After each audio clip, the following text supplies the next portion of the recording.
Sa bisperas na pasukan ngayong school year 2025-2026, nasunugan ang isang high school sa Quezon City.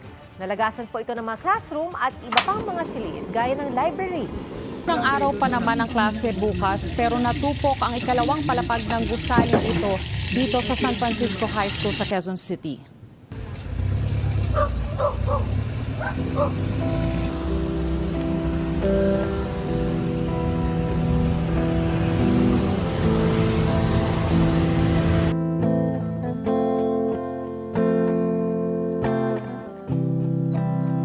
Sa pagmulan, wala na ang lahat. Hinarap na ang makamtan, liwanag ng kaguluhan.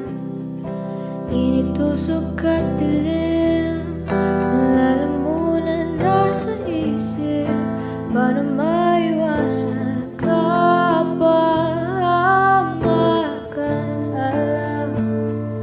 Alam na aking buhay. Mayroon pa bang di nagpasa? Sigurado nyo kompleto na kayo ha? Kung wala na, goodbye class. Sa kadiliman, ikayakin sandigan, sipulang ng kainitan. Ikayakin kanlungan,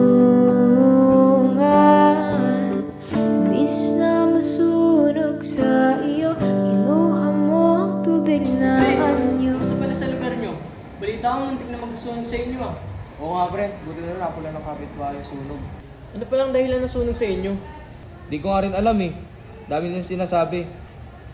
Naiwan si Naing, naiwan na cellphone. Nasabi nila kandila raw. Ewan ko ba? Basta ang malaga, napula yung sunog. Basta sa susunod, mag-iingat kayo ah. Una na pala ako.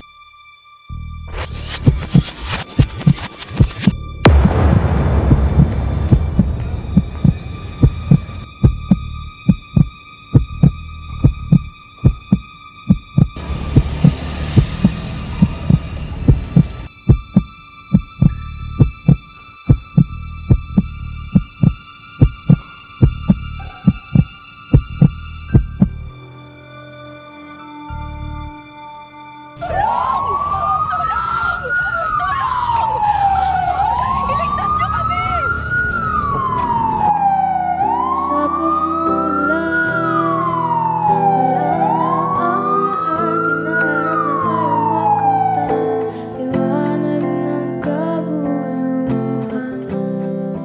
Initusok at dilim, lalamunan na sa isip. Paano maiwasan ang kapahamakan?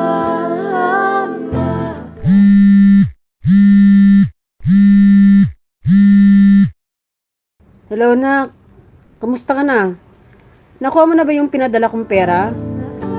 Yan muna, nak, ha? Sensya na. Kapos pa ako rito, eh. Tayong dalaw na lang kasi sa buhay. Miss na miss ka na ni mama. Konting tiis na lang, nak. Makakauwi na ako. Maging responsable ka sa mga desisyon mo, ha? Bawat kilos mo ngayon, may epekto sa bukas mo yan. Yung mga gawain mo dyan sa bahay, huwag mong kalimutan, ha? Bago ka umalis, huwag mong kalimutan yung gasol, mga saksakan, kandila at iba pa. Mahal na mahal ka ni mama. Ingat ka dyan palagi. Love you.